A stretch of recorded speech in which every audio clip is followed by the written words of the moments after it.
Assalamu alaikum wa rahmatullahi wa barakatuh. Sorry for the delay. Thank you for your patience and waiting. Alhamdulillah, we have Shaykh Sohail Hanif with us for day two.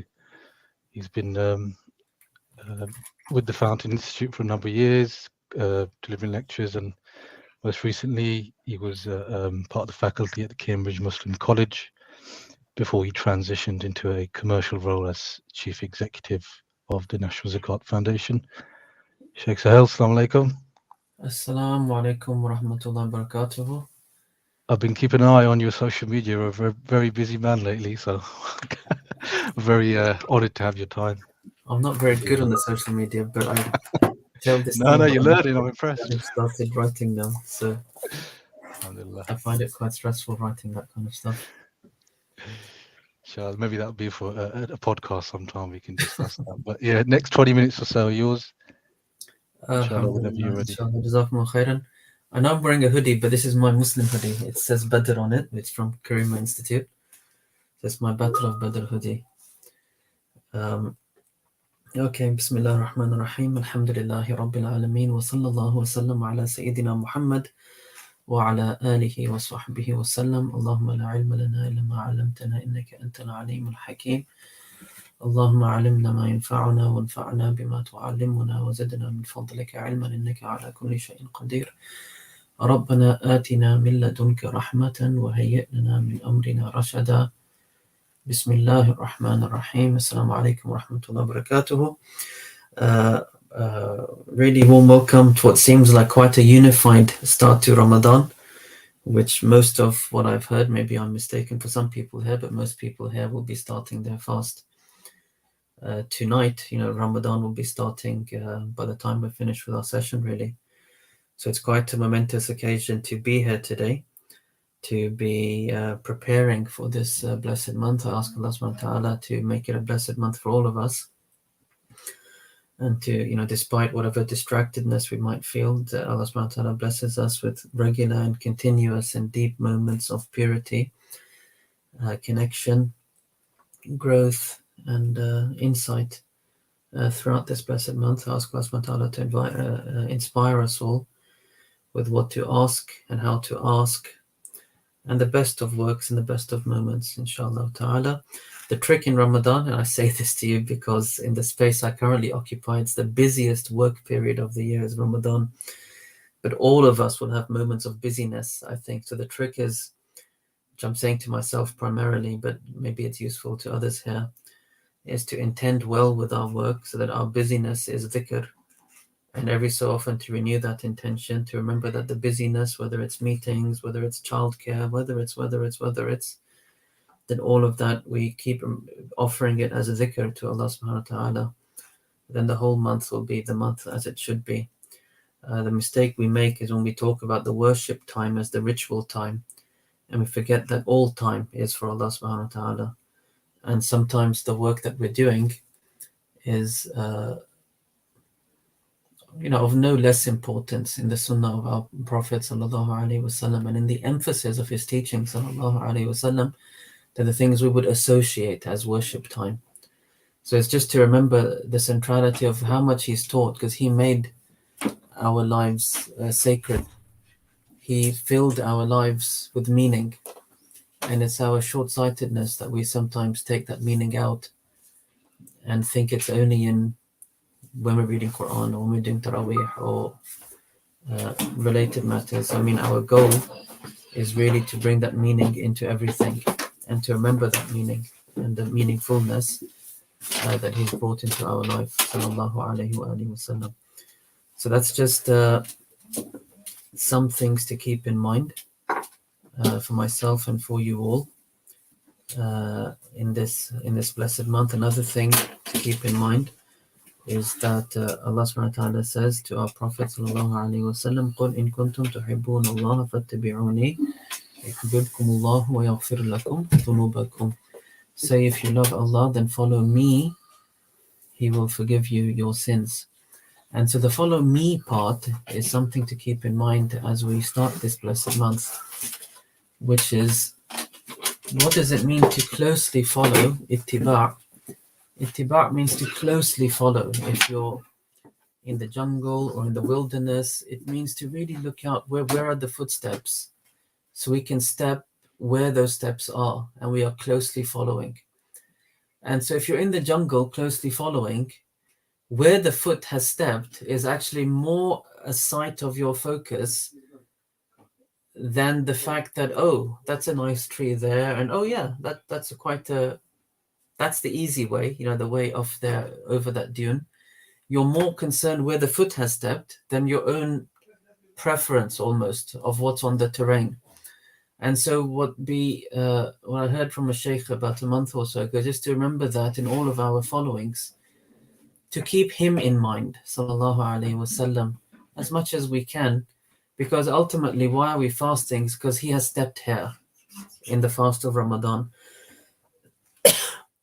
Why do we recite the Quran? It's because he has stepped there in reciting the Quran, especially more in Ramadan. And then bringing that into what we might call the mundane, where I started with today. Why are we trying to help people with organizing a class like this, or with organizing other work that we might be doing, or caring for family, or caring for parents, or putting up with people who might not always be pleasant to put up with? Because in each of these ways, he has stepped there, or he has told us how to step there, so that it's as if he's stepping there in each of these activities. So keeping that in mind is part of seeking out the love of Allah subhanahu wa ta'ala. That's all I'll say in terms of general reflections. Ramadan is a word that means like burning, cooking, heating.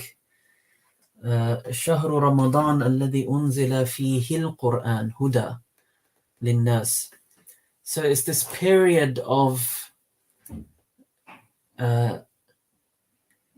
going against what you would prefer to do with your sleep routines, your eat routines. There is discipline, there is control, and there's this sort of burning. That's what the word linguistically means, I should have said. But it's in that burning, in that discipline, in that putting your desires last, it's in that the Quran comes down in truth into the heart of a person and really becomes a guidance for that person. So we ask Allah subhanahu wa ta'ala to make us people who oppose our immediate desires for what is pleasing to Him and His Messenger, and for us to remember that in all kinds of activities that should be remembered with that intention, and to make that a time and a means for the Quran then to settle and to descend with gifts of guidance, inshallah ta'ala. That's what the whole month is about. In that vein, what I'd like to do for the next 2 sessions, we'll see if it needs more, is to read from this beautiful book. This beautiful book is called Shir'atul Islam. Shir'atul Islam is a beautiful book of Islamic manners, authored by someone who was really living and teaching in the real heart of a most glorious, in my opinion anyway, golden age of Hanafi scholarship. So the author of this it's a small matan, and it has various commentaries. There's one famous Ottoman commentary, which is the printed version that I have. It's a small matan. The author is called, in short, Imam Zada. Well, I'll say it in long as opposed to short. Imam Zada, Rukn al-Islam, Muhammad ibn Abi Bakr al-Jughi, died in 573 after the Hijrah. He was a mufti of Bukhara, and again, that was the golden age of Hanafi scholarship in Central Asia. He was a student of Shamsul A'imma al-Zaranjari, who was a student of Shamsul A'imma al-Halwani. So he was a contemporary to the students of Imam al-Sarakhsi, who was a very major figure in the entire history of the Hanafi school. And he was a teacher of important people. Al-Jughi was a teacher of al-Zarnuji, who authored a famous book on how to study called Ta'lim al-Muta'allim. He was a teacher of Ubaidillah al-Mahbubi, who was the head of a very important family of scholars, among whom was Sadr al-Sharia, the author of Sharh al-Wiqaya and some important works. And the author of our text today was also a teacher of Abdul Sattar al-Kardari, who was really the main transmitter of the Hidayah from Sahib al-Hidayah al-Marghinani. May Allah be pleased with all of them. So our text is written right at the heart of this great heyday of incredible production of Hanafi scholarship. And what's important to realize is the fiqh tradition is a particular tradition which deals with what you might call the skeleton of rights and duties in an Islamic polity or society. But alongside that was a huge focus in manners, the proper ways of things, which they would do through hadith study and through texts such as ours. So that the fiqh is just part of a package. And that package is ultimately how to live well and properly and appropriately in the world. Our author was also a student of a very important spiritual master, from whose chain comes Maulana Bahauddin Naqshband, the Naqshbandi Tariqah. The Sufi master was called Yusuf al-Hamadani, and so he was a teacher of the author of our text. You just get this sense of where the spirituality, the law, and the manners are kind of coming together in this tradition. It's a beautiful book of manners, and it's got a particular famous Ottoman commentary. And it has a section called the Sunnahs of Zakat and Sadaqah. And Ramadan is a time when people give a great deal of both Zakat and Sadaqah. So I'm just going to read what he says as much as we can in these next 10-15 minutes, and we'll pick up the next one next time. It will start with just ways to think about Zakat and Sadaqah, and a lot of advice about how to be very gentle with beggars, actually.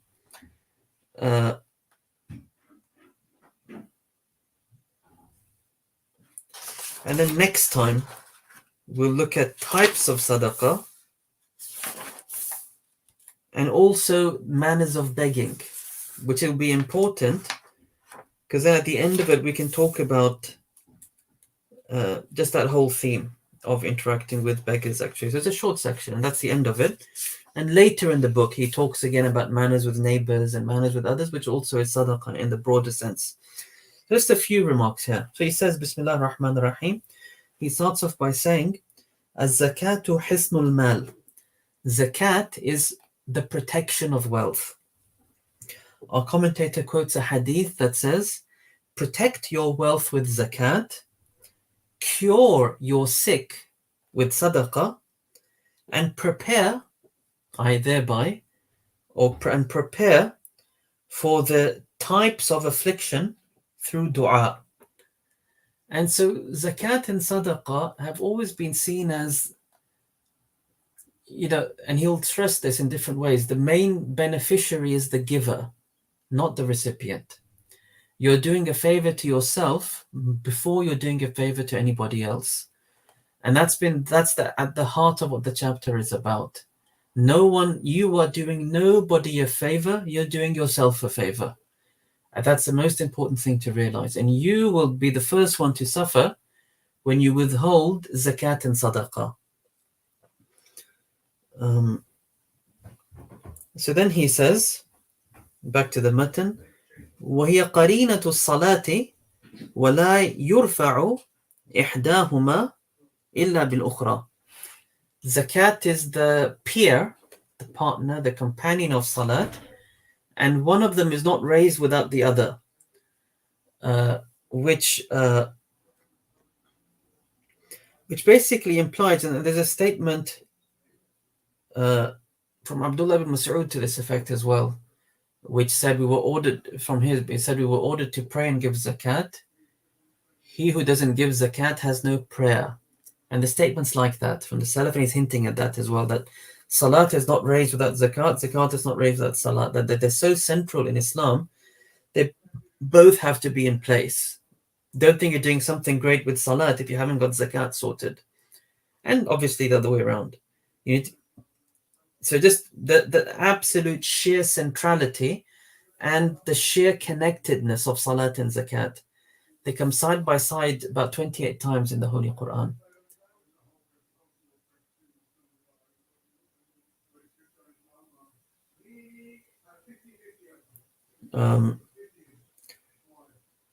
So this is in terms of the strict connection between them, which is a very important point to keep in mind and to teach people about. Then he says, especially in our time, there's not enough learning about zakat. We learn about salat as kids, but really not enough when it comes to zakat. And so I think there's a general duty amongst us all to spread awareness of zakat, so that zakat and salat really feel like two sides of a coin, two parts of a single injunction from heaven. That's what he's stressing here. Then he says, وَلَا يُخَالِطُ صَدَقَةَ مَالًا إِلَّا أَهْلَكَتْهُ. Sadaqah doesn't mix with wealth except that it destroys that wealth. It's a very confusing sentence. If sadaqah mixes with wealth, it will destroy that wealth. And that refers to a hadith. He quotes, Sadaqah or zakat don't mix with wealth except by ruining it. And the commentator says there's two possible meanings here. One meaning is, if there's a zakat stroke sadaqah in wealth, somebody else has a right to zakat, the poor have a right to, and you don't spend it out, it will ruin the wealth. You have to get it out to protect what remains. That's why it's a protection. He says another meaning of this is that if somebody takes zakat and they don't actually need it, then they are again taking a zakat and it's going to ruin what they have. So zakat is dangerous. This is the one way to look at this. Zakat is a dangerous thing. If it stays with you, it's going to ruin you. So get it out. And for the recipient, if you're taking it and you're not the one that it's for, it's going to ruin you. It can only go to where it belongs. So that's just another thing to think about, the gravity of this topic. But we shouldn't make it too dangerous so that we don't actually manage it well. Some people get too scared about zakat. So the rules of zakat we should learn. If you're paying zakat to someone, you don't have to be 100% sure they're a valid recipient. You have to be, as far as the fiqh is concerned, 51% sure. You have to feel most likely the person is valid, and then you can pay it. And if you're wrong, then it doesn't matter. It still counts as long as you believed it. Because you shouldn't be insulting people if it's a one-on-one relationship by over-investigating and over-questioning and then insisting that it's a zakat, because then you're driving people away and not helping people. So when I say zakat is dangerous, I don't mean you should go into a strange scruples. Just follow the rules. The rules are actually quite broad, and learn the rules. But be aware of the responsibility. If you owe it and don't pay it, it's a very dangerous thing. And if you take it on false pretense, it's a very dangerous thing. It has to go where it belongs, because Allah has a special interest in this wealth. And where He has a special interest, you've got to take care of that interest. Otherwise, everyone's going to be in trouble. This is the idea. It doesn't mix with wealth, except that it ruins that wealth. Then he says, فَسُنَّةُ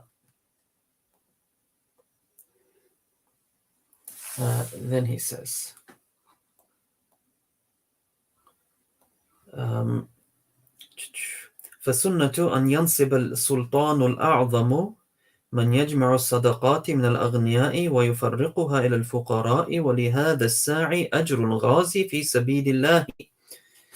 So now he's talking about a system. The sunnah is that zakat has to have a system. The sunnah is zakat is not just left to individuals, which they can do, but beyond that, it's one of the most central things of a Muslim polity or a Muslim society, is that the collection and distribution is structured to make sure that whoever should be paying is paying, to make sure that whoever is in need, the need is known and met, and to make sure that the system is working. It shouldn't be left to chance. It's a communal activity. Just like prayer has a masjid, has an imam, so communally it's managed, and then alongside that, individuals might pray separately. Similarly, in zakat, individuals might pay zakat in a particular, to their friend or their brother or whatever, but communally, there has to be a structure in place. And there should be people responsible, and it should be managed well. Now, this is the sunnah. This is the proper way it should be. Sunnah is not a weak word in this Hanafi tradition the author is coming from. Sunnah is a very weighty word.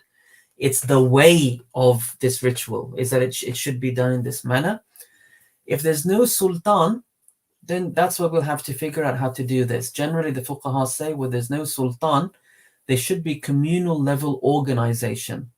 No sultan to authorize Friday prayers, the community should organize and have Friday prayers. No sultan to appoint the judge, the community should organize and appoint a judge, etc., etc. So same with the zakat. No sultan to appoint a collector, well, the community should organize and support a group, a collector, to work with their zakat. So that's just the sunnah of it, which is organization. And he says, the person who takes on this job to collect and distribute, which the Quran gives a share of zakat to, it says this person has the same reward as the one who's fighting in the path of Allah, because he's dedicated his hours to public service.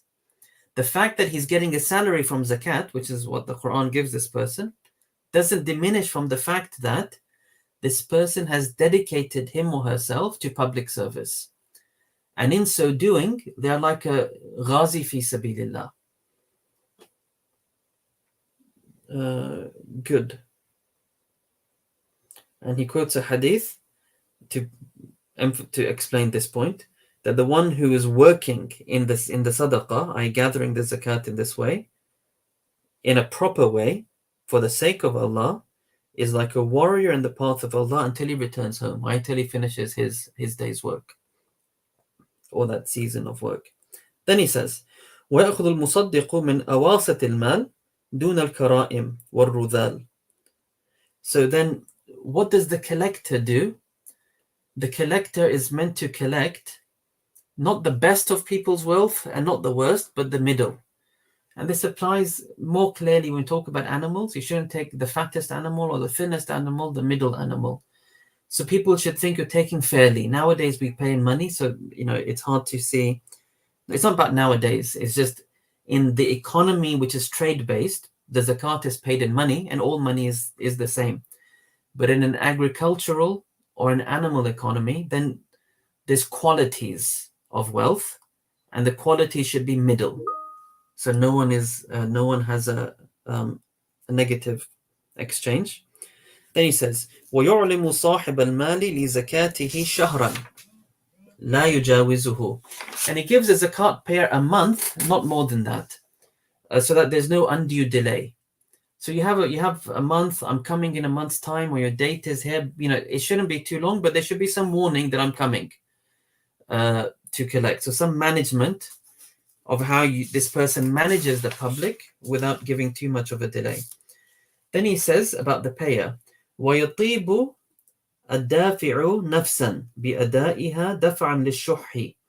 Now, as for the one giving, the most important thing when giving zakat is to be pleased, to be happy, to be proud, to not feel, why am I paying this thing? While paying it, and this is to ward off any sense or notion of greed. I'll read one more line and stop, actually. I think our time is basically up. We can do the rest next time. It says, وَيَرُدُّ سَاعِيَ رَاضِيًا وَيَأْخُذُ السَّاعِي فَرَائِضَهُمْ عِنْدَ بُيُوتِهِمْ وَلَا يَدْعُوهُمْ إِلَى حَيْثُ كَانَ وَيَدْعُو لَهُمْ بِالْخَيْرِ إِذَا جَاءُوا بِالزَّكَاةِ. We'll stop here. The one paying should send back the zakat collector pleased. So both sides should look out for each other. The zakat collector shouldn't take the best of someone's wealth, should negotiate nice. And the one paying should treat this as a beautiful moment, not why have you come, why are you taking this thing. He shouldn't make it a bad exchange. It should be a pleasant exchange because they're both helping each other in worship. One is become a mujahid fi sabilillah, collecting, and one is fulfilling a duty happily, and so they're both in ibadah, and that should show up in the exchange between these two parties. And finally, the collector should go to people's homes and collect, and not tell them to come to meet him, i.e. he should make it easy and give respect to givers by coming to their home and saying, here I am, I'll come to you, as opposed to saying, come and meet me, my office is somewhere far away. And the collector should pray for them when they come with their zakat, so that it really is a moment of dua and mutual care and respect. So I'll stop here for today, and we'll do the rest of this section next time, inshallah. Jazakallah khair, Sidi. Yeah, we started a bit late, so we've slightly run over, but no questions have come in. I think we've got one more session with you next week. Sure, and I might request another one because I found a book finally. What happened? I didn't have a book to read. Okay, yeah. But I found a book, so if we do yeah. another one as well, maybe 3 sessions, I think will be required. Okay, well, I'll take that offline and see If if the we calendar, can, yeah, if of we course, could of course, accommodate. of course. But yeah, please do join us tomorrow. We have Shaykh Thaqib as our special guest. He'll be going through the believer as described in the Quran. So inshallah, see everyone tomorrow. Assalamu alaikum wa rahmatullahi wa barakatuh. Wa alaikum assalam wa rahmatullah.